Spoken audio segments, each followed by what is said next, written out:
Hey everybody, welcome back into another episode of I35 Live. Happy to have you here in the middle of summer from wherever you're listening. I hope it's cool because it is way too hot down here in Texas where Ryan and I are at. But as always, thank you guys so much for tuning in. We really do appreciate it. Of course, I'm Matt. With me always is Ryan. Ryan, how you doing today? I'm doing pretty good. World Cup just ended, and so I am buzzing off of what was a very, very, very fun month. It was a great cup. A lot of stuff to get into. Want to talk about the cup. Of course, the All-Star weekend just wrapped up. Going to touch on some stuff there. Probably touch on a little training camp, maybe some college football as well. Unfortunately, even though we had the World Cup, we're in that stretch of the year where the only live sport currently going on is either professional softball or baseball. I think also WNBA is playing possibly. I don't follow them fully. But anyway, thank you guys so much for tuning in. We really do appreciate it. If you would please go ahead and like the video. If you're not already subscribed, go ahead and subscribe. Hit that bell notification so you can be notified of all of our future episodes. We really do appreciate it. Ryan, you sounded a little fired up about this World Cup. Sound like you're in a pretty good mood. Why don't you go ahead and kick us off? I won't start with the fact that I was right, of course. Oh, Spain winning? Spain winning. Yeah, I mean, it's the first time since Spain won the last time that a Euro winner won the World Cup. So, yeah, it was a great ending to one of the better cups we've ever seen. I think our country, along with Canada and Mexico, really did a good job. Everyone seemed to have a lot of fun. And also, I mean, even from the group stages on, the stars showed up. Vinny Jr. did good. Erling Haaland, the world is now on full alert of how awesome Erling Haaland is. It's a shame he plays for Man City. Manchester should always be red. I mean, Ronaldo had a good conclusion to his international career. Messi was Messi. Kylian Mbappe stole the record from Messi a week after Messi took the record as the all-time goal scorer. But the good guys won. The good guys won. They did. I was happy to see Spain win just for the fact of, like, it wasn't a repeat, right? Argentina didn't win. It wasn't one of the, if you want to, like, the dark side of, France winning, or something like that. I thought it was absolutely great, right? One thing that happened in the game today for the final match that really solidified to me, like, this is it for Messi. There was a ball played down the pitch to Messi. Messi gets it and tries to essentially beat the Spanish player to the ball. And he's trying everything in the world to beat him. You can see his legs moving as fast as they will carry him. And at the end, he has to, like, just straight up grab the Spanish player and kind of throw him on the ground because he can't beat him. And I saw that, and I'm like, man. Yeah. Also the fact that, I mean, they played Spain's game. Spain is a very ball-controlled, dominant team. I mean, if you just look at their whole tournament, they only conceded one goal, which is unreal. Unai Simon only had 7 clean sheets, which is impeccable. Well, and not only did they only concede one goal, I'm pretty sure they never trailed. No, not once. Not once. It was a complete domination from a whole team, but they controlled the ball and they kept it in the defensive zone, Argentina's defensive zone. So Julian Alvarez and Lionel Messi just had to just continually backtrack and play, defensive ball, which is not their style, and left them completely useless out there. So phenomenal job by Spain. Good guys won. I'm not a fan of Argentina in any aspect, but I think my highlight for the tournament was England absolutely bottling it. Oh, it was so beautiful. Oh, I could watch that meltdown over and over and over again. Do you think their meltdown was worse than Canada's? Because Canada had a bad meltdown. They really did, especially at the end. Canada never let us, though, is the thing. Okay. They were 7 minutes away from winning. That is true. I can't think of another comparison quite like it. They went full on retreat, park the bus. It was so funny. They hyped up Thomas Tuchel like he's the next coming, like he's the guy who's going to get them over the top, and he played so scared after they scored their goal. Yeah. Um, Another interesting point was Argentina and Cape Verde. After that game, I believe Tom Brady tweeted, "I'm pretty sure that beats 28-3." It was Egypt. Was it Egypt? Yeah, Okay. it was a 2-0 game, and they came back and won 3-2. Like the magic just ran out, and they played the best team in the world. There's just no, if you're the best team in Europe, chances are you're the best team in the world. And they played a very young yet experienced team that just played full 11 altogether. They did. I totally agree with your sentiment. Like Canada, U.S., Mexico, all together, North America having games everywhere. I thought it was done really well. I thought the matches were all really good. Um, Locationally, I thought they were really well. It was weird today hearing them call it New York, New Jersey Stadium because I can get like Dallas Stadium, Seattle Stadium. Like, okay, like just pick one. Either you're in New Jersey, you want to call it New Jersey Stadium, or it's where the New York Giants and the Jets play. So call it New York Stadium. Just pick one. Yeah, I said it from the beginning. I MetLife, or New York, New Jersey Stadium, as you have to call it for FIFA, is the worst option you could possibly have. It should have been in LA. SoFi is made for stuff like that. All the stars will be there no matter what. It's a great stadium. It is, and I totally agree with you. SoFi should have held it. Yeah, I mean, and I think from a fan perspective, it's probably not the best because there's just not anything out there. I think they're still trying to build it up. I mean, you're right by LAX. There's not much you can do there in that part of LA, but it's the perfect stadium for a viewing experience. All the stars can make it out there. It should have been SoFi or Los Angeles Stadium, as they want to call it. I agree with you. I think SoFi. I'm really happy that it wasn't like Hard Rock or any of the Florida stadiums. Atlanta would have been a good one. I thought Atlanta was good for the semifinal. I think because you had was it Dallas and Atlanta where you had semifinals.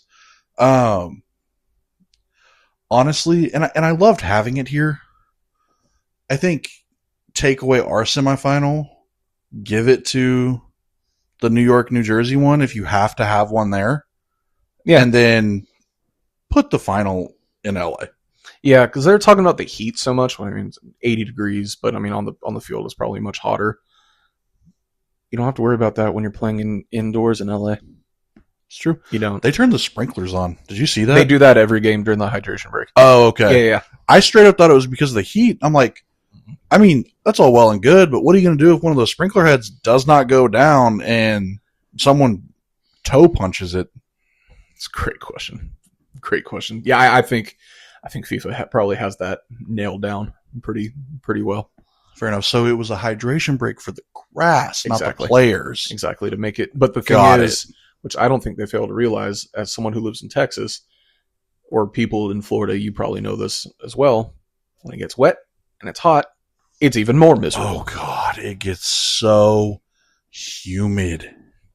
It gets so humid. Because they were showing that in the third place game, also known as the humiliation game, in Miami, which I don't know why anyone would want to play in that, especially in Miami in the summer at 4 o'clock in the afternoon, 5 o'clock their time in the afternoon.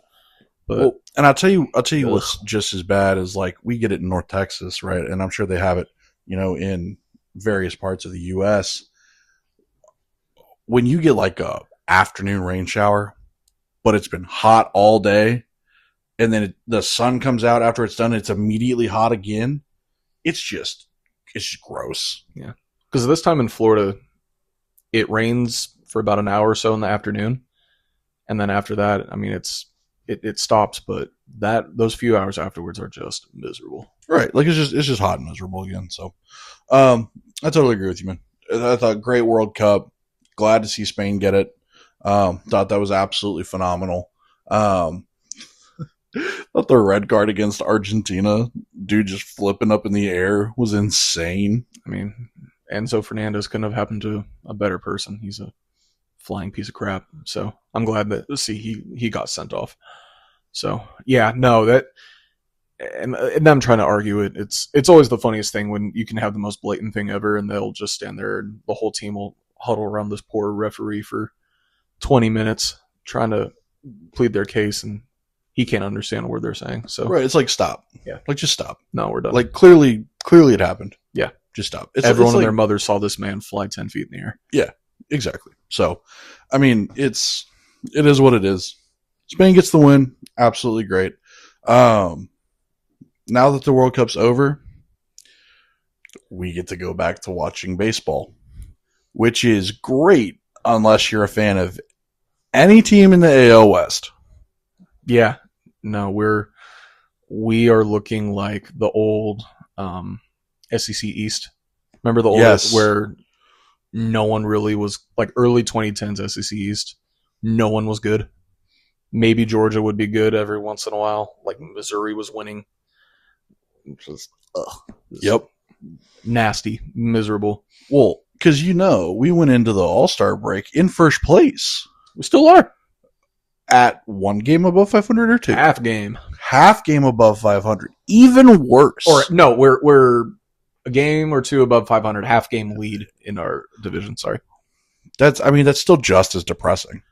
Yeah. And the second and third place teams are also hovering around 500. I believe who's in fourth place? Seattle? Or is it Colorado? Fourth place in the AL West. Whichever one. Seattle's in second. Fourth place would be the Astros. Is it the Astros? Okay, yeah. The Astros are hovering around 400 or 500, and then the Angels just suck.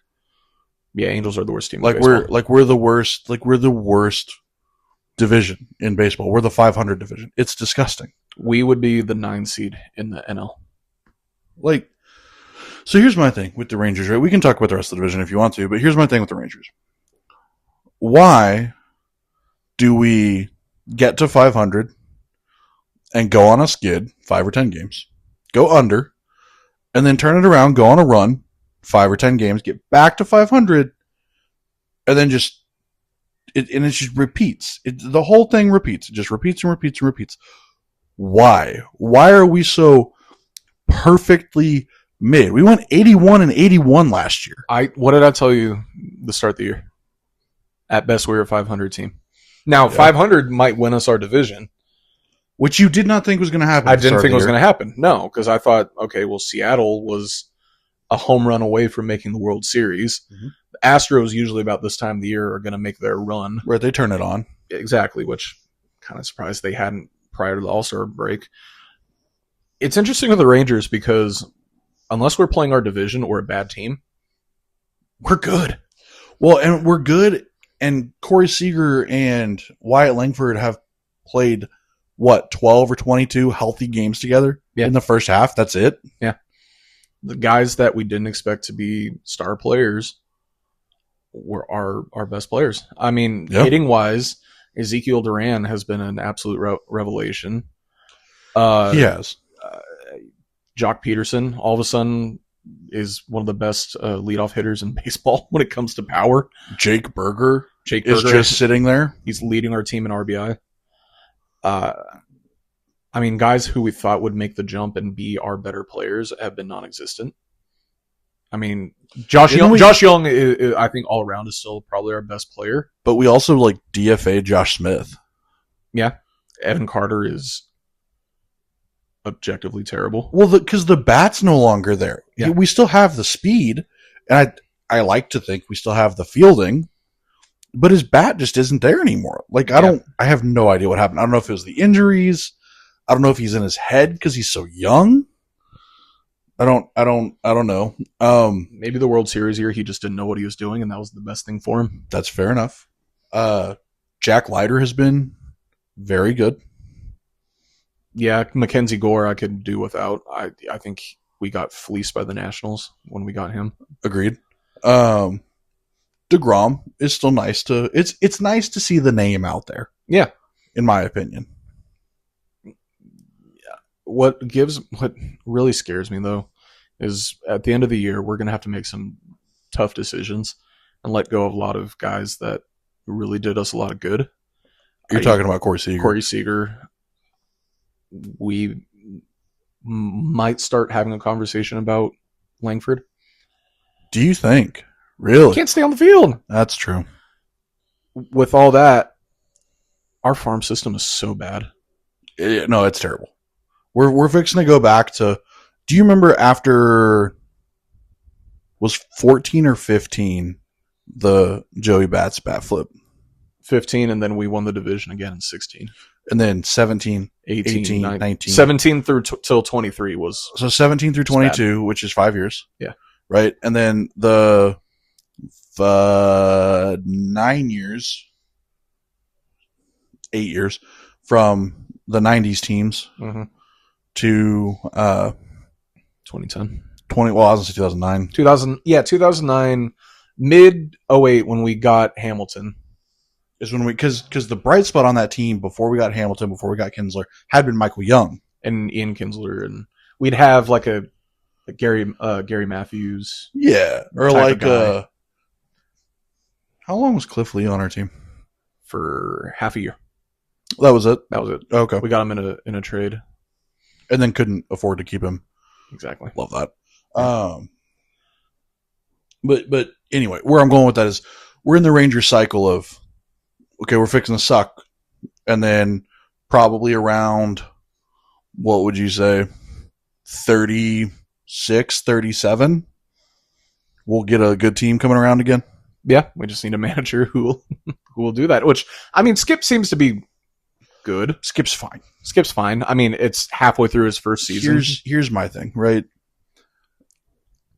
In my lifetime, the worst manager that we have had has been Chris Woodward. He was such a blip on the radar. So as long as, right, our current manager is not that bad, I'm fine. Because at least Jeff Bannister was more entertaining. He won us 2 divisions. Well, and he also would get out and just ream the hell out of those umpires. Yeah. Yeah, no, I mean, Chris Woodward was objectively just... He was the worst. Don't lose 100 games. Yeah. Don't lose 100 games. That's it. If you lose 99 games, you're probably on the hot seat. But you're not Chris Woodward. Don't lose 100 games. Yeah. Which you would think if you have 162 chances, you think you could win 63 of them. And that's the thing. We're not even a team that's objectively doesn't care. We're not the Angels. We're not the... I mean, I'd say the White Sox, but they're in first place in their division. White Sox are doing phenomenal this year.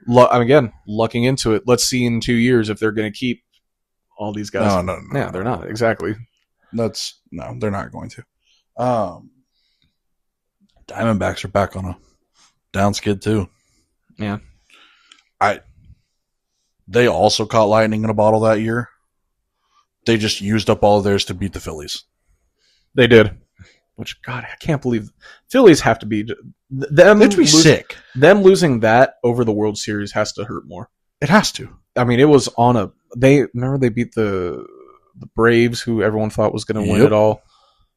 Well, let's not forget the Diamondbacks beat the Dodgers. Yep. Before that too, swept them. If I don't. Yep. That's what I'm telling you. It's like we caught lightning in a bottle. So did they. They had to use all of theirs to beat Philly. And you can say, well, but wouldn't the Rangers have had to use all of theirs to beat the Astros? No, that was pure hatred, and that was it. Pure hatred and just pure 20-something guys coming together and be like, yeah, we're just going to win all our road games. I was going to say, it was also like they had home field advantage and we couldn't lose on the road. Yeah. I love that. I love that too. I love to keep that in the memory I, bank. I love that we won the World Series and only won 2 home games.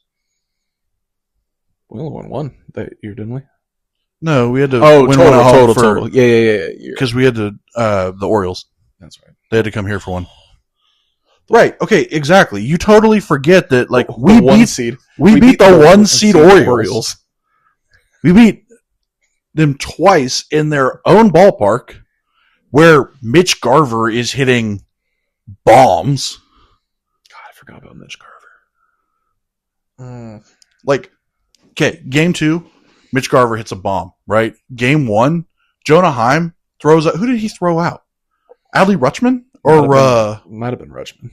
He threw out somebody from behind the dish. You know who does not do that? Jonah Heim.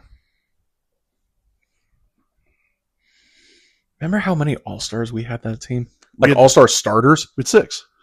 Yeah. Well, just the starters we had on that team. That's what I'm saying. We had the catcher, the third baseman, the second baseman, the shortstop, the pitcher, and right field.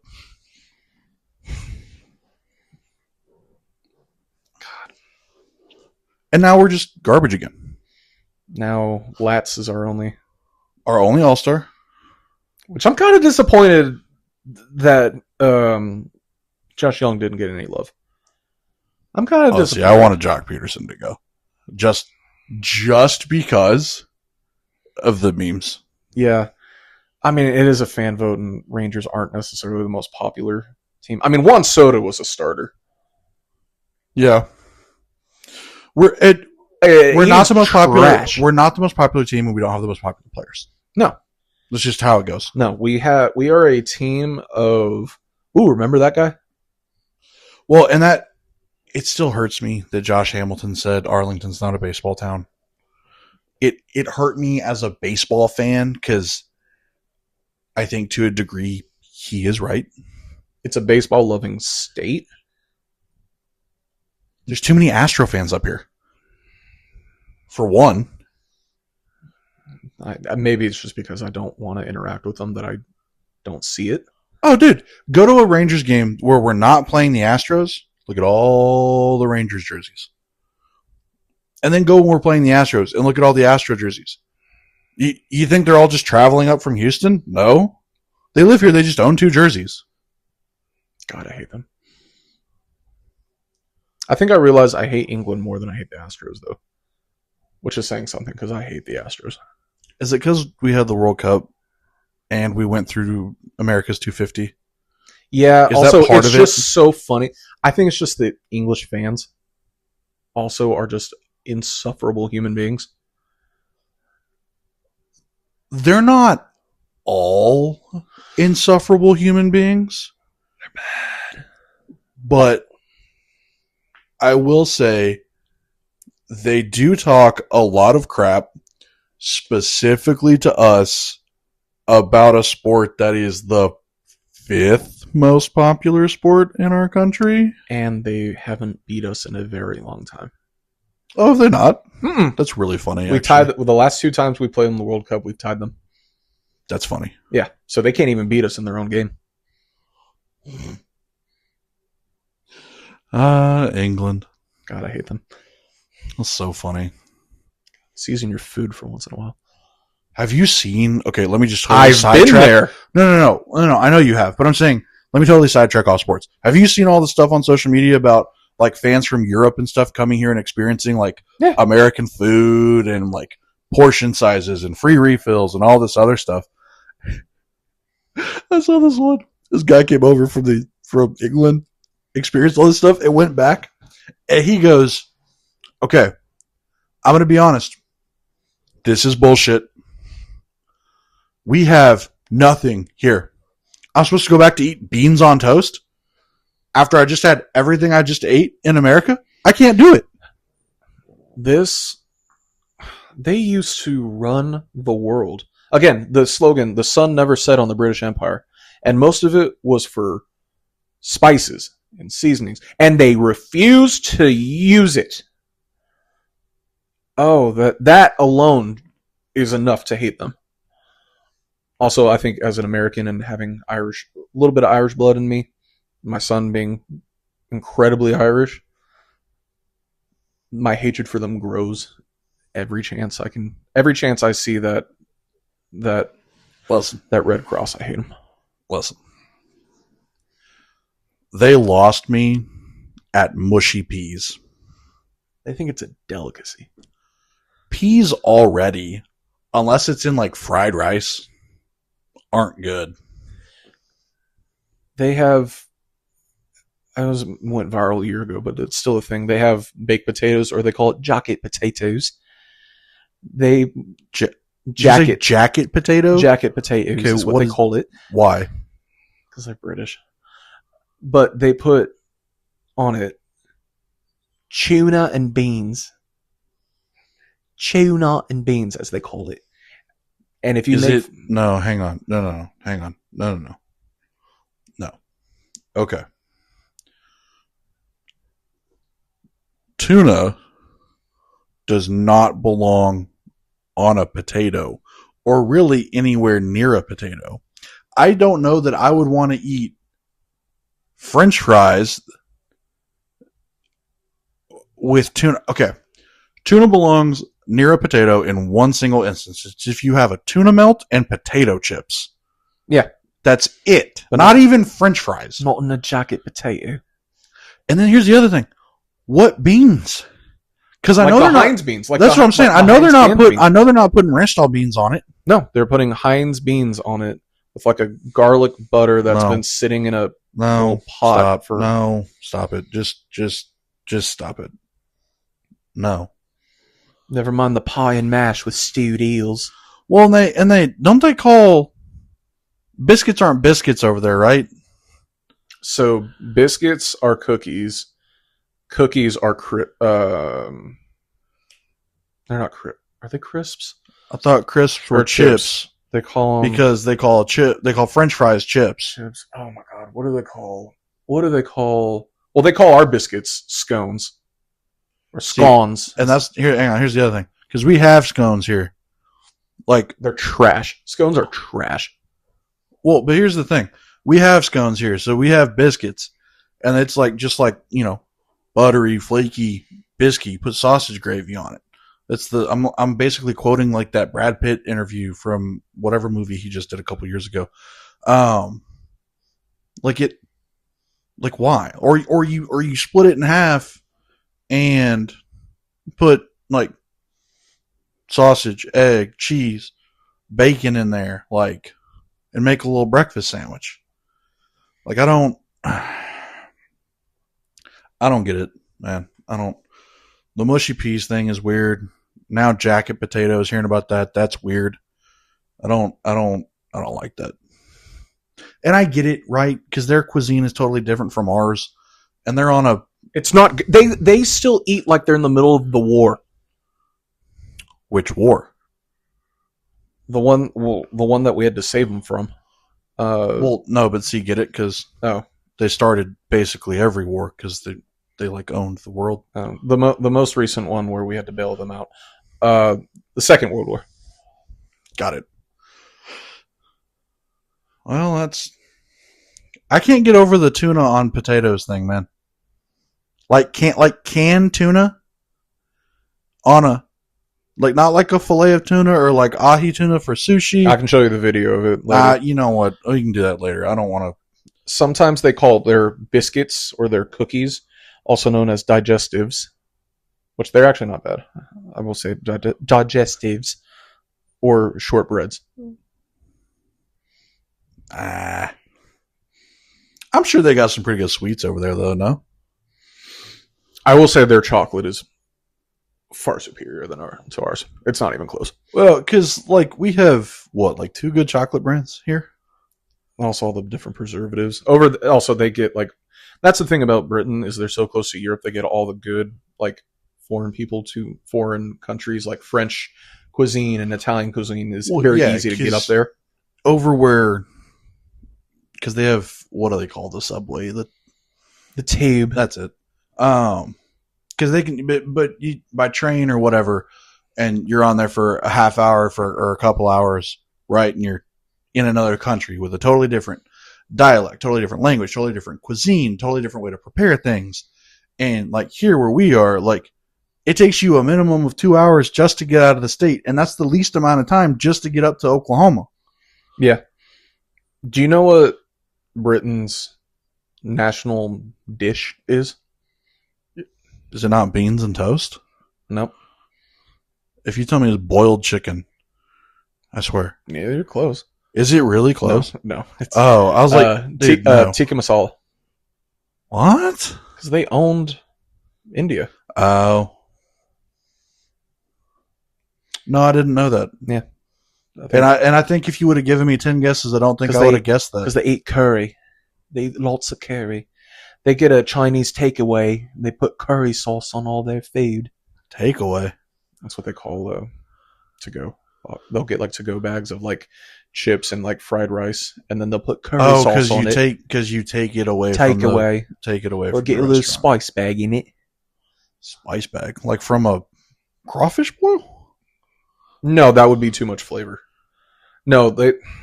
Then what are we talking about? A spice bag meaning like they'll get like chicken tenders, like their version of chicken tenders, and fries and like fried rice, all in a bag. You rip it open and you pour curry sauce on it, and that is their.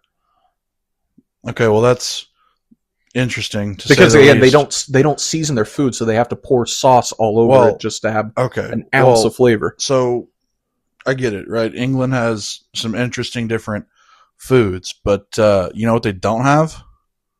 They don't have any SEC championships. Yes, that's right.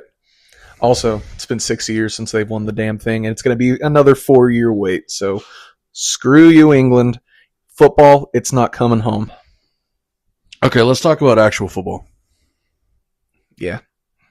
Side note, they want to get mad at us for calling the game soccer. You know who invented the name soccer? Was it them? Yep. Football's not coming home. Well, it's okay, whatever you want to call it. American football, we call it just football. Regardless. America's game. It's, well, that's baseball. No, that's America's pastime. Oh. Good distinction.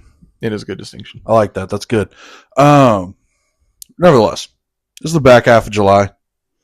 And training camp starts in, what? A week or two? Yeah, for the NFL.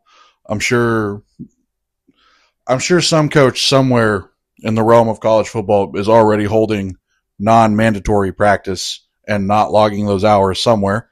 So, at the very least, why don't we talk about a little football? Because that's something that you and I are both very passionate about and have the most knowledge about. Yeah, let's do it.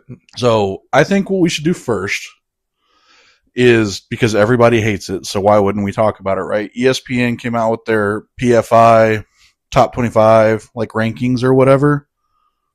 Why don't we go through them? We don't necessarily have to go through all 25. Okay. We can maybe talk about, what do you want to do? Talk about the top 10 and then we can just run through 11 through 25, or Yeah, that sounds like a plan. Let's run through those. Okay, if this is your first time ever listening to our podcast, first of all, welcome and thank you for tuning in. I apologize if you got lost and clicked on the wrong video. But the PFI that ESPN puts out is FPI. Okay, I was close. I got the letters right. All right. Yeah, you're close enough.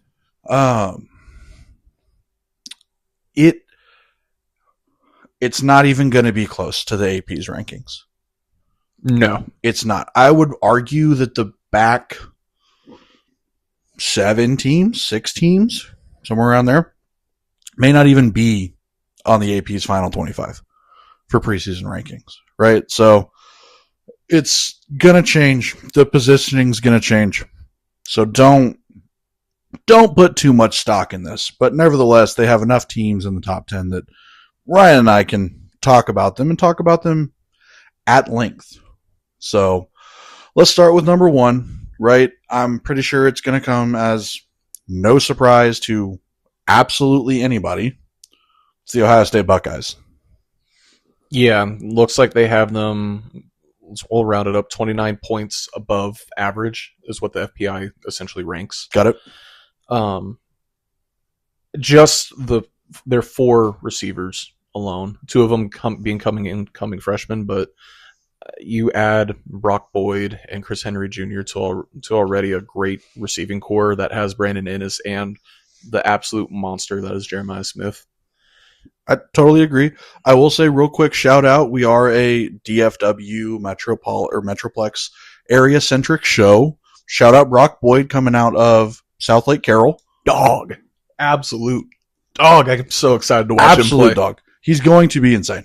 Oh, I'm so excited for people to watch him for the first time. Seeing spring practice videos of him, his own teammates calling him out, and just dominating starting corners for Ohio State. Absolutely. Just absolutely, like, if you come in as a freshman and you can absolutely wax a more veteran corner in a one-on-one situation, whether you break and cut inside, break and cut out, or can go up and beat him in a 1v1 for a jump ball, you already know you're going to be a dog. Can't wait. It's going to be insane. And they're one of the schools where if you can lose 4 first-round picks on one side of the ball and then just replace it. And just replace them, it's Ohio State. I think the biggest question to me is Julian Sain the guy who we saw prior to Indiana, or is Indiana and Miami what you're going to get? Do you think that started the regression? Do you think he started his sophomore slump early? Maybe, or did he get it out of the way super fast? See, and that's the thing that you don't really know, right? You don't know, because you can go through and everyone in sports media talks about stuff like this. Like, is he going to do it? Is he going to be the guy? Is he going to take a step back? Is he going to take a step forward? And you just don't know. Mm-hmm. But I will tell you this.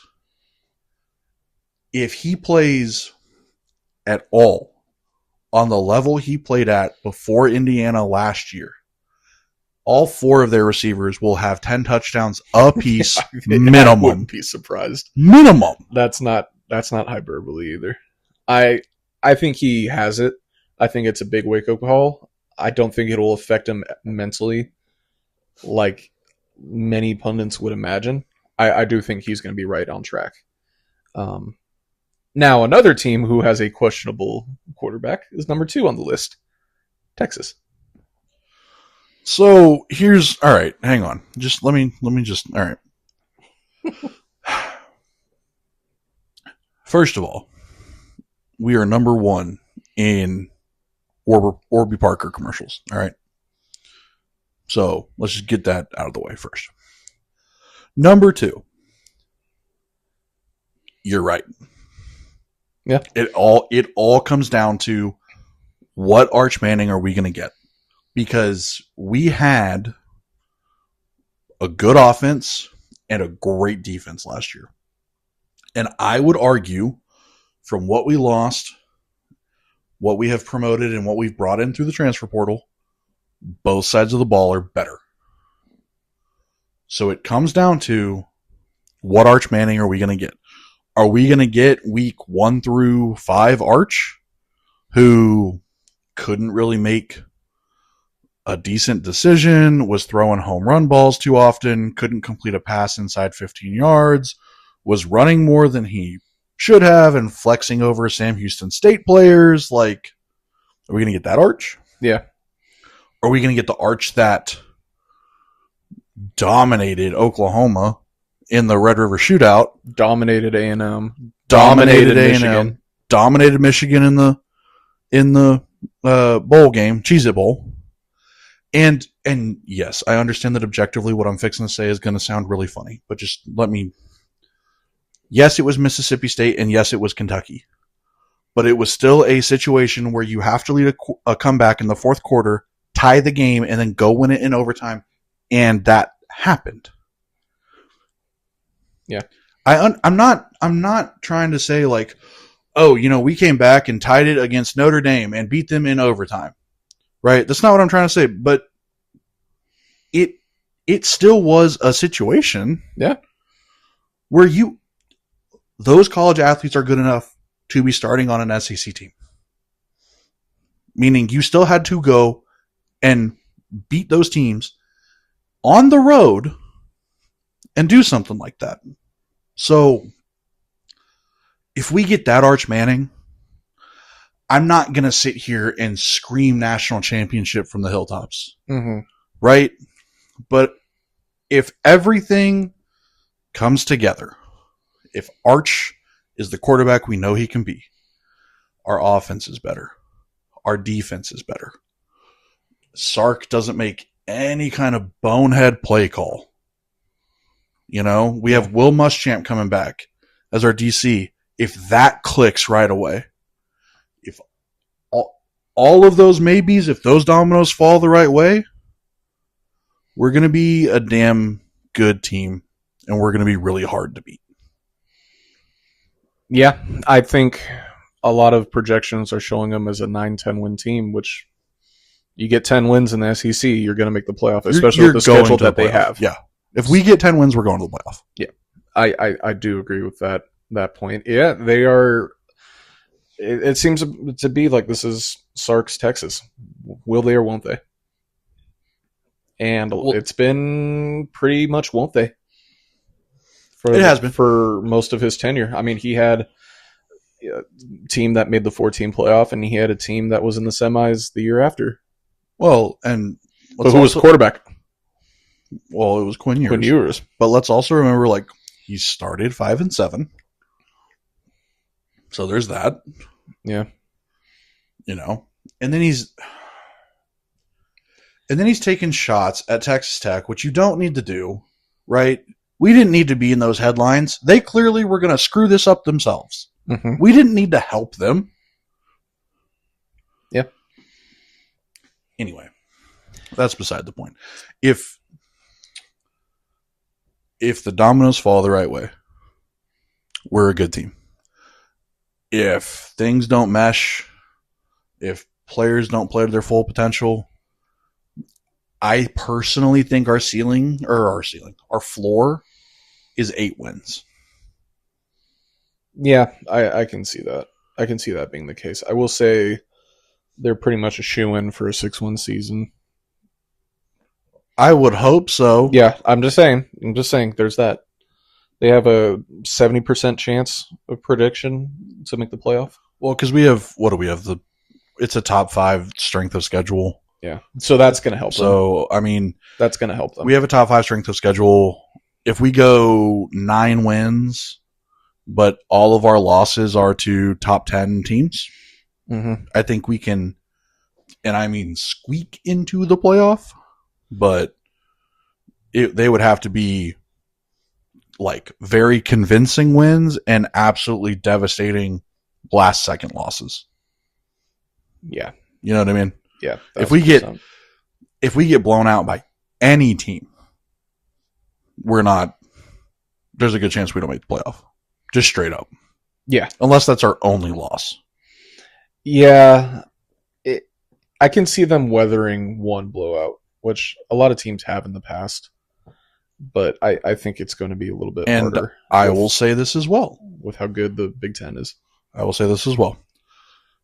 Everyone that listens to this, everyone that knows me knows I'm a massive Texas Longhorns fan.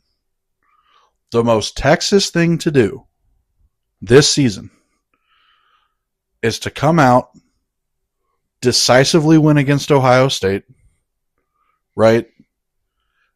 Be put into or stay in the top 5. Go undefeated through the entire SEC schedule. Go into the SEC championship with the hopes of winning a national championship and get absolutely dog walked by Georgia. Pun intended with the dog. Yeah. Yeah. I mean, that would be the most Texas thing we could do. Yeah. You're not wrong. So we'll move on a little bit here because you mentioned Texas has the 3rd hardest schedule in football. The next team on the list has the 112th toughest schedule. Jesus. And that is the Notre Dame Fighting Irish. Thoughts? I can't root against Marcus Freeman. I know. I can't do it. The guy's so freaking likable and just a good football coach. He is. They have just like if you don't feel this, tell me, and it'll be just me being weird. But watching a Notre Dame game is like, it's like the mecca of football. It's like watching the purest college football you can watch. It is, and they're also they find ways to be so damn hateable. Oh, they do. Like none of their fan base, like a lot of people like to make fun of teams, or it's like, oh, they have T-shirt fans. Like none of your fans actually went there. I truly think none of Notre Dame's fans actually went to Notre Dame. No. The only fans that I think go to Notre Dame are the fans at their basketball games. Yeah, but yeah, like, which I mean, it's a credit to the branding of Notre Dame. But the fan base, again, they're very old. I think the average age of the fan base is dead. Well, yeah, because like a lot of, you call them younger fans, our age, whatever. I feel like a lot of it's like, oh yeah, my great aunt graduated from, Notre Dame. It's like, stop trying to like have the lineage. Like, oh, I'm Irish. Well, but like, yeah, like I'm Irish. I'm gonna go root for Notre Dame. But like, you know what I mean? Like I'm a Texas Longhorns fan. Never went there. I don't have the money to go there. I wasn't smart enough to get in. You also live in the state. Huh? You also live in the state of Texas. Well, yes, and I get that, but like that's the team that I picked when I was a kid. Yeah.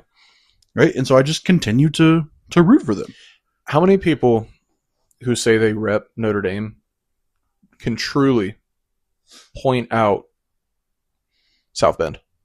None. No, none. A lot of people that root for Notre Dame, their favorite baseball team is the Yankees. Yeah. Their favorite football team is the Dallas Cowboys. Their favorite hockey team is probably either like the Senators or the Oilers or the Kings. Their favorite basketball team is the Lakers. Yeah. But they root for Duke basketball as well. And they root for Duke or North Carolina. Yeah. When March comes around. Yeah. It's the same type of fan. Yeah, exactly. I will say my Heisman list, I have my dark horse, I have the guy who I want to win, and the guy who I think is going to win. The guy who I think is going to win is CJ Carr.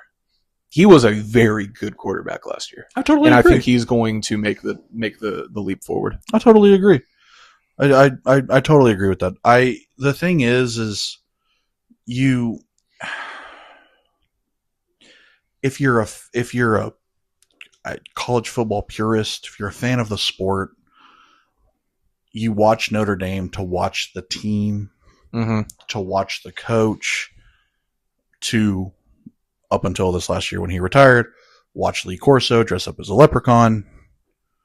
That's why you watch it, right? You're not in the realm of we play them every year, right? You're not a USC fan dealing with the fake Notre Dame fans, things like that. Yeah. Also, it's the holier than thou. It's like we don't need to be in a conference. We are Notre Dame. Yeah, we are our own conference. I'm done with that. But then when they get screwed out of a playoff spot, they want to blame everything under the sun and just not participate in any bowl game. Right. Either join the Big Ten and have competition, or join the ACC and win it every year. Yeah, I mean, they did it during COVID. They played in the ACC in COVID, and they played in their conference championship.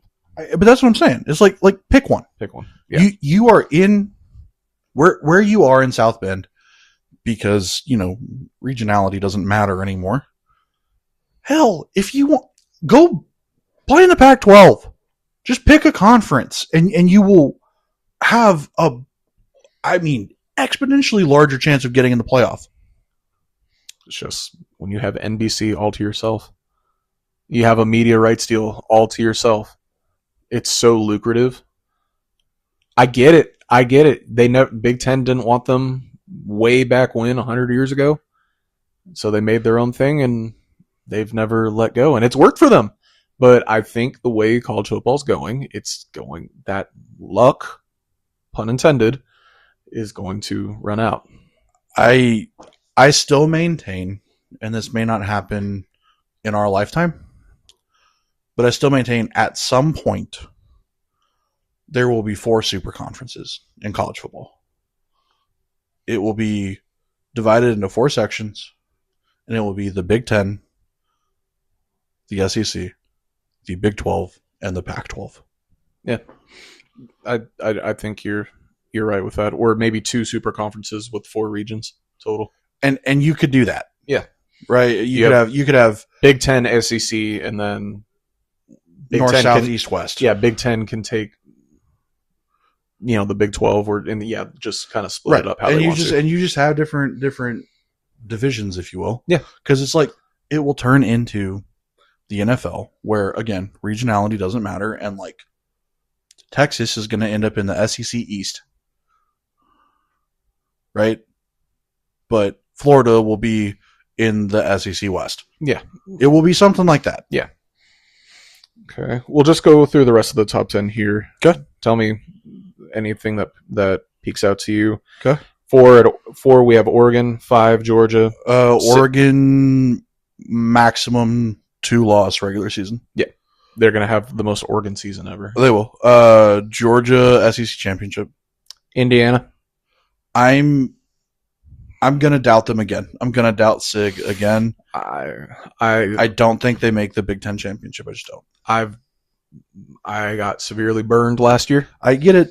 And I do it again. remember after them winning, you and I sitting on this podcast and saying we can never doubt SIG again. I'm not going to doubt them. I think it's going to be them and Ohio State again in the conference championship. You do, until proven otherwise. Okay. Again, this is not an educated response. Well, this is purely like, hey, I went and pet that dog and he bit my hand. I'm not going to. I'm not going to go mess with that dog while he's sleeping. Well, and let me be clear. I'm not saying that they're not going to have 9 or 10 wins. I'm saying that they're not going to make the Big Ten championship. I'm not going to go that far. That's fine. Let me stand where I'm standing. Okay, keep going. After them is the team they beat in the national championship, Miami. They can probably make it back to the playoff. I don't know that they get out of the first round. 8, 9, and 10. I think we can have a big discussion about. Okay. 8 is a team that is ready to get rid of their coach at a moment's notice. Any SEC school. This one, he had the biggest shoes to fill. Alabama. Oh, yeah. I think they tried to find something with what was he wearing, like the black hoodie of death or whatever. I think once they figure out who their quarterback is, I think DeBoer can do something. I think we've moved on from Saban's shadow, and I think Alabama can continue to build back towards what they had. Because here's the thing. People have got to, like, all of the, fair weather fans and people that just straight up don't know ball. You had, in my opinion, half a season right after Saban left to talk about how DeBoer's not Saban. Okay. This will be the 3rd season? Mm-hmm. Okay. No one will ever be Nick Saban. So just stop it. I'm going to disagree wholeheartedly with you. Okay. Because that shadow won 6 national championships. That shadow, his name is still on the field, and every fan still remembers that. And they're not going to let go of that feeling of pure dominance. Also, look how that season was last year. They lost in embarrassing fashion to Florida State. Really won a lot of games. They beat Georgia in Georgia. They weren't really all that good for the whole season. Had some stinkers in there as well. Woke up against Oklahoma, who shit themselves. Yes. And then got properly exposed by Indiana. True. How is that going to look? Who won the national championship? But that's what I'm saying. But how did Alabama look in that game? They looked soft. Their running game was the worst they have been since Nick Saban left. Yeah. Yes, you are right.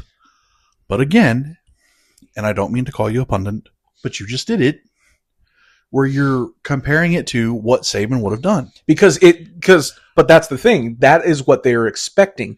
They're not going to get that. Listen, I understand wholeheartedly, better than most, but not as good as Auburn and Georgia fans and Tennessee fans, that Alabama fans live in a world of delusion. They think that the entire world of college football is out to get them and that they are good enough to win the national championship every single year. And if they get close and stumble, or they're just not good enough to win it, it was something else. Something else got to them. Something else made them not win. And they're going to blame the coach because the standard is the standard. But if they keep doing that, it's going to turn into, okay, well, it's DeBoer, right? And so we've got to get rid of DeBoer. And so they bring someone else in, and then that doesn't work out. So they bring someone else in. And if they keep doing it for too long, you know what they're going to turn into? Florida. Yeah, that might be the trajectory.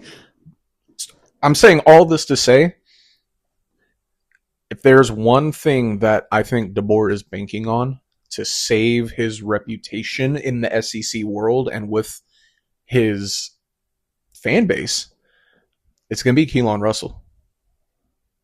You said off the pod a while back that you thought that Keelan Russell is going to be is going to win it. He is so good. I think he spent the last year to sit and watch. Yeah. What he was doing in Duncanville was so good. I am so that is true. Excited to watch this guy play Alabama football, to throw the ball to Ryan Williams. If they can get a run game, they're going to be in Atlanta. Yeah. I have no doubt about that. Yeah. Their run game was so pitiful last year. The fact they even made the playoff is a courtesy to and congratulations, kudos to DeBoer.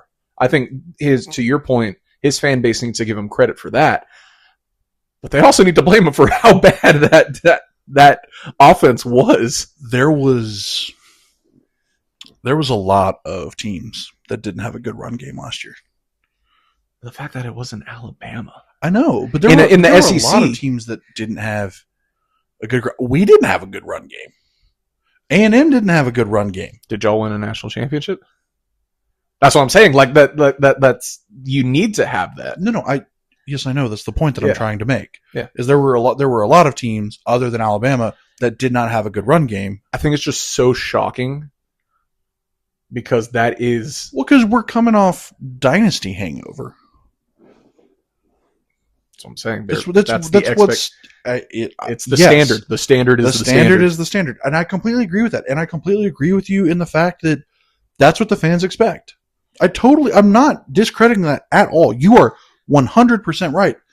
I'm saying if they want some sort of grounding in reality. You want to talk about grounding in reality? This is college football. There is no such thing as reality. That's true. Penn State still thinks they're going to win a national championship. Oh, I'll do you one better. Mississippi State thinks the Cowbells do something. A&M thinks Elko is a good coach. A&M fans, no, I got to get this one in. A&M fans think that they're going to hop on the field because Elko's going to turn around and go, you, put a helmet on. This ain't the 1920s, bud. Okay, let me just tangent for a second because now I'm mad. Let's say that happens, okay? Let's say every running back on the depth chart gets hurt and every other player on A&M's team can't run the football, okay, for whatever reason. They all ate popcorn at halftime, have butter on their hands. They just can't hold on to the football, whatever. And Elko turns around and points to some random fan in the stand and go, put a helmet on, you're running the football. They're not getting 3 yards. Yeah, in a world where that's even legal, yeah, they're not getting. They're getting hit in the backfield. The ball will get fumbled, and the defense will scoop it and score. Yeah, no, it's stop it. Get some help. Okay, rant over. Okay, we just talked about heated conversation about a team that has the highest of expectations. Mm-hmm. I think we're about to talk about the team that has the highest of expectations. And that is number 9, the LSU Tigers. I'm so ready to watch every football game they play this season. I'm so ready.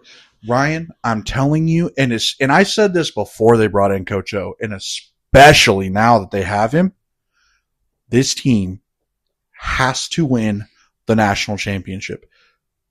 And when the documentary comes out in 5 or 10 years, it's going to be worse than what they exposed about Florida with Urban Meyer. I bet you. I'm willing to put money on this. Okay. At some point before November, there will be a headline on ESPN or whatever, like a First Take type thing or a Feinbaum show that says, "Is Lane Kiffin's hot yoga too distracting?" There will be a legit conversation, some sort of TV segment on ESPN, only ESPN. I'm not counting Barstool and whatever crap they'll do. You. Questioning, is his hot yoga too much? Because again, it is a clown show. What is going on there? I want LSU to be good, but it's a clown show. I'll give you one better. I'm going to give you 2 headlines, 2 scandal headlines. You tell me which one shows up in the news first. Lane Kiffin caught with co-ed. Ed Ogeron caught with secretary. Secretary. I messed that word up. I probably the Coach O one, because they will hide the Lane Kiffin one. Will they? 1,000%. It took forever for people to realize they were taking money from children's hospitals to fund their team. Oh, that's fair. That's fair. Okay, so I agree. There will be a headline somewhere on First Take about Lane Kiffin's hot yoga, and Stephen A. Smith will get just way too upset about it. And Paul Feinbaum Feinbaum. God love him. He's such a tool. They all are. I know. Can I say who's really taken a fall from grace in my eyes? Are you going to say Pat McAfee? No. And it's worse. It actually hurts me. Is it actually? Kirk Herbstreit. No. Stop it. He's such an SEC Big Ten mouthpiece. It's bad. It's gotten so bad. And what sucks too, and this could be my hot take of the day, he uses that dog as cover, as like a shield for any criticism. Hey guys, don't make fun of me. Look at this dog that I have that's now in the booth with us. It's like, okay, fine. I'm getting too woke on it. I'm calling it out. He's using that dog as a shield. And I love Kirk Herbstreit. I don't want to hate on Kirk Herbstreit. I'm just calling it like I see it. I can't do it, man. I can't. Come playoff time, I can't watch. Do it. Come playoff time, watch. I can't do it. I can't do it, man. It's Kirk Herbstreit. I think you're going to come around to it. I don't want to. Him and Chris Fowler I think is the best duo in college football right now, and has been since Vern Lundquist left. But again, Vern had to carry Gary Danielson. Gary Danielson sucked. I'm so glad he's not in the booth anymore. Can we make clarification for my own brain and for the audience? You are only calling out Kirk. Peter has nothing to do with this. He's a dog. No, I'm saying he is using Peter as the shield. I'm just making sure. No, but that's a cute ass dog. Okay. I'm saying he is using him as a shield for his, because again, we're talking about college football here. I know. It's dumb that we're having this conversation, but it's not because it's college football. Because we're still talking about the college game day cast. You know who we haven't mentioned? I don't think once. Someone can fact check me if they want to on this podcast. Big Noon Kickoff and anyone on that show. Yeah, no, they're irrelevant. Exactly. But that's what I'm saying. Kirk Herbstreit is probably the biggest name out that's not a player or coach in the sport, and people take what he says as law. as law. I get that. And him being more of the mouthpiece for his network's agenda, which is the SEC. Okay, but hang on. I see your. Let me quote Michael Scott here. I see your situation. I'll raise you a situation. You want to talk about being a mouthpiece for his network, which you claim is the SEC, which I don't disagree with. Joel Klatt. Oh, he's the exact opposite. For Yes. Fox Mm-hmm. is just as bad, if not worse. Their network is like ESPN is blatant when it comes to their SEC love because they have $1 billion contract with them. I get that. I totally. That's why they have so many teams in their Yeah. top 25. Like, I get it. But the exact opposite is so much worse because, I mean, just look at where they go every time for their big noon kickoff. It's always a Michigan or Ohio State game. Except, do you know where they're going to be week 1? Where? I'm pretty sure they're going to UNT, Indiana. What, for the ring ceremony? For the national championship? I don't know what it's for. Probably just to get the Indiana out of the way, so that way they can go show love to Michigan when they play like Rutgers. Like, they've done that before.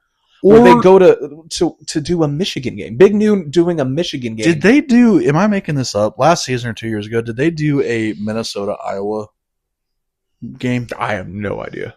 I'd respect them more if they did that over another random, like Ohio State playing Northwestern. Who the hell cares about that? Right, first of all, go to an SEC school. Big Noon will never do that, though. Second of all, go somewhere in the Pac-12. Do they have... Or not even the Pac-12, just the West Coast. They maybe for Big 12, since they had Big 12 on there, but again, they would never... It would have to be a big enough game, and is Ohio State having a home game? But is USC, UCLA not big enough? No. But Michigan, Rutgers is? Yes, because of Michigan.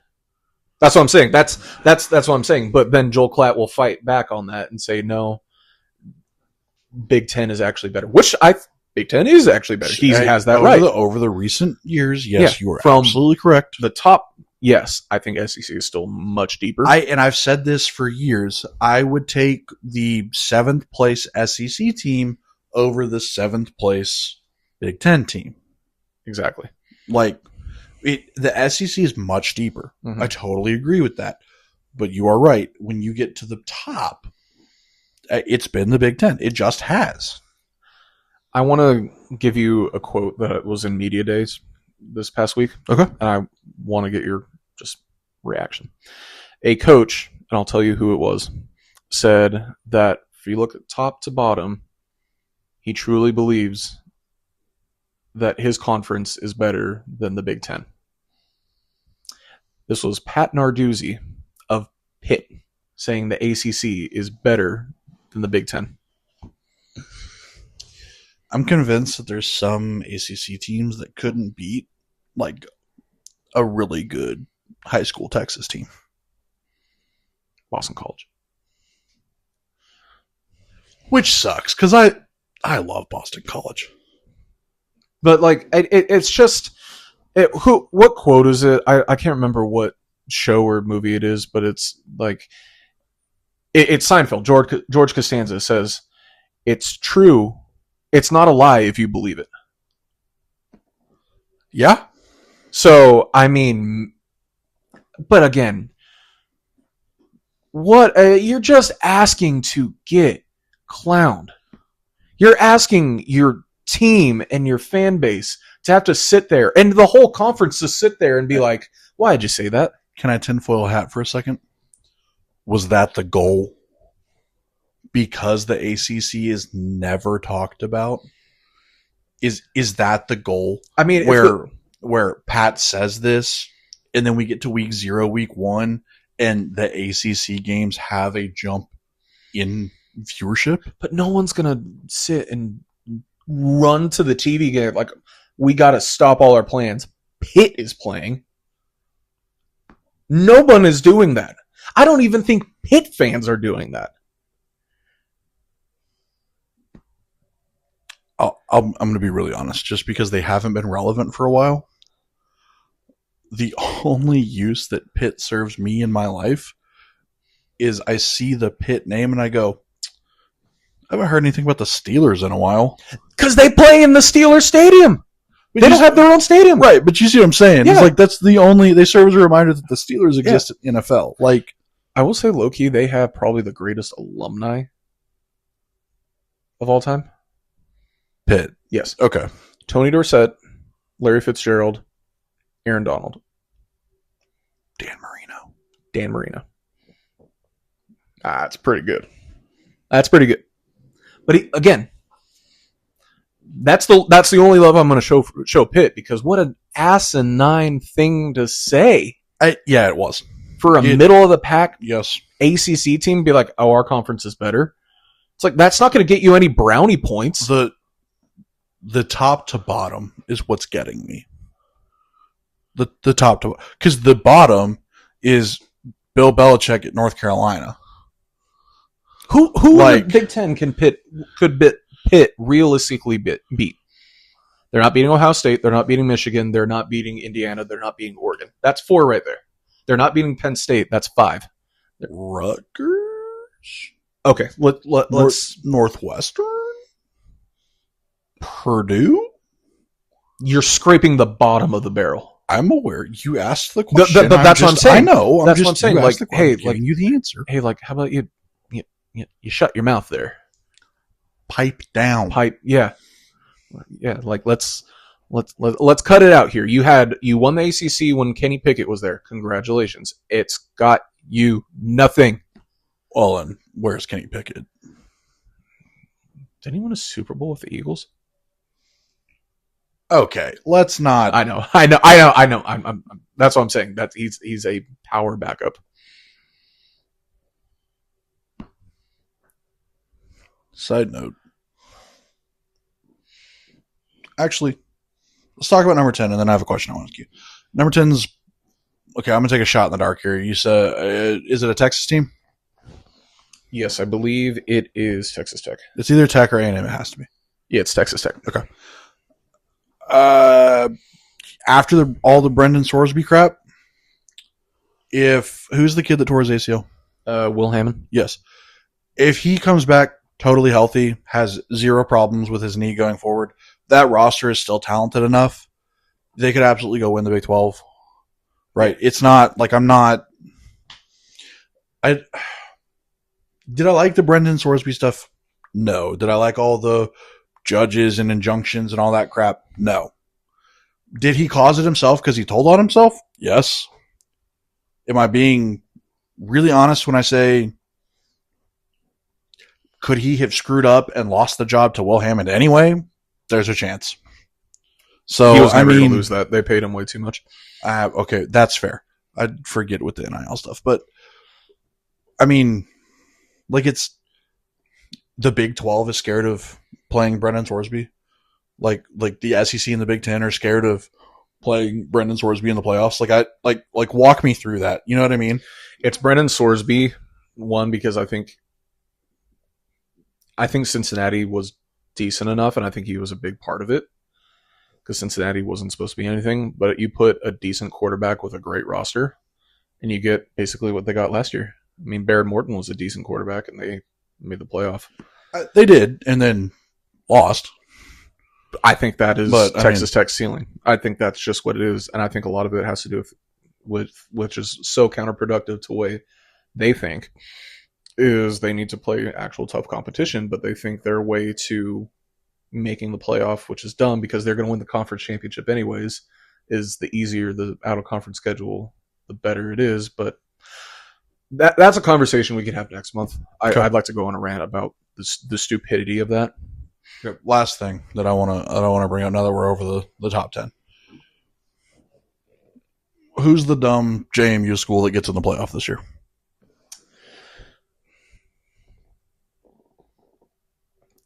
I'll throw it out there. East Carolina. You think? Yes. East Carolina. Are they the Pirates, the Buccaneers? Pirates. I think they have a good enough roster playing in their conference. Memphis is always hanging out there.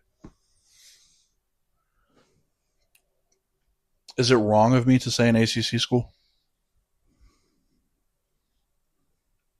Are you talking about like a group of 5, or are you talking about No, I'm talking like about legitimately an ACC school. They're just. SMU? I was gonna say Virginia. Did they get Chandler Morris back for like a 10th year? I think so. Good God. I know, but I mean, they almost won the Okay. ACC. Okay. Yeah. Let me throw just a name at you because that's all this is fixing to be is just a name, just because I think it'd be cool. Okay. Wyoming. No shot in hell. I know they're not good enough, but I'm just saying. Yeah. It would be fun to watch Wyoming play in a playoff, like host a playoff game in the absolute cold. What I would love. Let me go directly into a vacuum and throw everything else that we know about everything out the window. Y'all are good enough that you get to the Big 12 championship, but lose it, so you still have to play in the first round. Okay? And UNT wins Conference USA, and y'all just happen to meet up in the first round. We're smoking them by 90. It would just be fun. Let me Not- live. Let not me for the live. UNT fans. Let me live in my vacuum world. Not for UNT fans. I can confidently say we'd belt to ass, and we would follow them back to Denton, and then when they get off the bus, continue to belt to ass them. I'm just saying it would be fun. There's no realm of possibility that exists. I'm just saying it would be fun. Okay, we're going to the NFL. In total, at the end of the season, how many touchdowns total, not each, total, will George Pickens and CeeDee Lamb have? 20. Total? Yeah. Really? I think It's a much lower number than I thought you were going to say. I think 10 and 8. 10 and 8. Oh no, I said 20. 10 and 10. Or like 12 and 10. Okay. Which is still pretty That's decent. That's Pretty decent. That's Yeah, decent. around That's 20. Okay. Yeah. Maybe 12 and 8. Okay. Something I just want to do, just we don't have to look anything up, just real quick before we get out of here because we ranted about England for too long. Fuck them. Let's just run through the divisions. You just give me who's going to win it. Okay, we'll go AFC North. Patriots. They win the division over the Bills? Patriots. Okay. AFC. Wait, no, I'll go Bills. Sorry, I'll go Bills. We just totally screwed that up. You said the East. No, I didn't. You I said definitely North? said North. Because they're all in the Northeast. North. That was my bad. It was my bad too because I was right there with you. Okay, so that's the East. Good, now go to the North. This might be the worst division in the AFC. Pittsburgh's going to be bad. Or mid. You think Baltimore and Cincinnati are going to be good either? It's going to be hard for them. I think worst in terms of like this team's the winner is going to be like the 4th seed. Oh, like a 9 or 10 win team. Yeah. Okay. I don't have enough faith in the surrounding cast around Jamar, T. Higgins, and Joe Burrow. So then you're picking Baltimore. Baltimore as default. Okay. But we'll see what their new coach, what that looks like. AFC South. He's Jacksonville. I want it to be Indianapolis, though. I do too. I think it's going to be Jacksonville, though. Okay. AFC West. I think Broncos again. And the Broncos again over the Chiefs? Yeah. Can I say, I'm pretty sure Chiefs-Bills play Thanksgiving night. That's a fun game. Which is going to be really fun. Also, we play the Eagles. On Thanksgiving? On Thanksgiving. Oh, good God. 3 o'clock game. All right. Fine. Yeah. I don't think it's in Dallas. It's always in Dallas. Is it? Okay. Always in Dallas. All right. Okay, we'll go backwards. NFC West. Rams. Okay. NFC South. God, this is a bad division. I'm trying to think. It's not New Orleans. I really just want to give it to Baker again. I do. I'm going to keep riding on the Falcons. Just until they eventually win. I think they could win that division. You just need Tua to not be bad. Well, and just can they have another offensive player that's not Bijan Robinson? Kyle Pitts. Don't he got an extension. He was actually good last year. Yeah, last year in a contract year. Or maybe not a contract year because it was an extension. Anyway, I will give it to the Falcons. I think the Falcons do it. I think Bucks. I've agreed with you so far, like wholeheartedly. I'd like to see the Bucks be good, but I do think it's going to be the Falcons. I think it's going to be the Bucks. NFC North. There's 3 right answers, and none of them are purple. God, Minnesota! What a joke of that team is. Yeah, good luck with JJ McCarthy. And who else did they get? They got Kyler Murray. Yes, they have Kyler Murray. Stupid Minnesota. Ugh, gross. Is it wild that the most successful they've been in like the most recent years has been with Kirk Cousins? Isn't that so funny? Their most successful year was with Case Keenum. They made the NFC Championship with Case Keenum. I said in recent memory. It's been like over a decade ago now, hasn't it? Almost a decade, yeah. Because that's what 17. Was it 17? Mm-hmm. Minnesota Miracle happened in 17. Is that the same year that Diggs? Okay. Yeah. No. That's the same. That's the same play, Minnesota Miracle and Diggs. I'm saying, is that the PI, no PI, Rams, Saints? Year after. Got it. Okay. Okay, so Bears. NFC North, Bears. And then NFC East. I'll give you a hint. It's not the Giants. It's not the Giants. Eagles by default? I think actually this might be the worst division in football. Our division sucks. I still think Washington's going to be bad. Just even though they still have Jaden Daniels, can he stay healthy? Can he keep himself healthy? That's a big question. That is a big if. I think their defense will get better only because it has to. Okay. Sonny Styles is going to be a beast. Can it get worse? I think it has to get better. Okay. I think Sonny Styles will probably be defensive rookie of the year. Okay. I'll call my shot on that. Okay. So then Eagles by default. Eagles by default. Here's the thing. I agree with that. I will also say, at one point last year, the Cowboys had the number 1 offense and the 32nd ranked defense. I would gladly drop to a top, like number 6, 7, or 8 offense if I could have a top 20 defense. If that were the case, we would probably win the division. We would have won the division.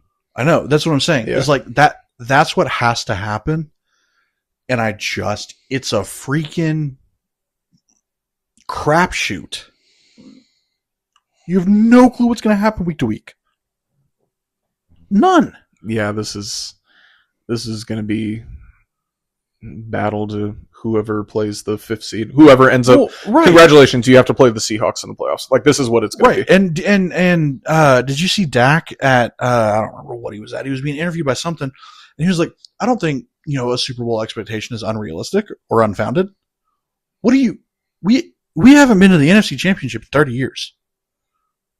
What do you mean? I don't mind that. And here's the thing: you play to win the game. What else are you going to say? Yes, I agree with that. But my thing is, like, it's not like Pat Narduzzi comparing your whole conference. Yes, to you're right. Yes, you're right. Conference. Yes, you're right. It's, hey, I am the quarterback of a team. If Kyler Murray went and said that, I would feel the same way. What else are you going to say? Well, I would like to see Dak win an MVP. And it would be wrong of him to say I'm playing for an MVP, but I would like to see him win one. He was he was close a couple years ago. I know. He's been close a couple of times. Yeah. We just got to get the team around him, just like we didn't do with Romo. I know. Well, we got a team around Romo, and then Romo got hurt, and then that's where Dak stepped in. Damn you, Aaron Rodgers. Agreed. Well, any final thoughts before we get out of here? Football's not coming home.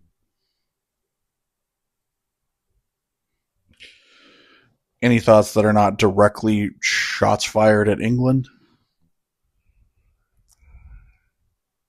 They just look so well getting shots at them. It suits them to lose. We have like I'm just looking at the recording time. We're just under an hour and a half. We have a little under 4 minutes now. Ryan, I would like to grace you with 2 full, uninterrupted minutes for anything you would like to say towards Dabo Sweeney. Oh, man. Retirement's going to suit you well. Can't wait to see you on ESPN, sitting as a pundit somewhere. Him and Jimbo Fisher are going to look very well together whenever they're calling ACC games, or maybe they'll work together at ACC Network or Fox Sports. Can't wait for you to run your Joel Osteen style church. Just righteous gemstones. God, I can't stand him. Who knows? He might end up doing another plant where they call in to his radio show, yell at him, and him have this giant conversation. Who knows? He might even pull again, saying, hey, I could just retire and leave whenever I want. Beg for me. Love me. Notice me. Notice me. No. God. Can't wait for them to barely scratch 6 wins this year. It's going to be a treat. It's going to be a treat. I'm so happy that you're wasting Bryant Wesco and Sammy Brown's entire college career. That you wasted Cade Klubnik. That you thought for a second that DJU could fill the shoes of Trevor Lawrence. Good for you.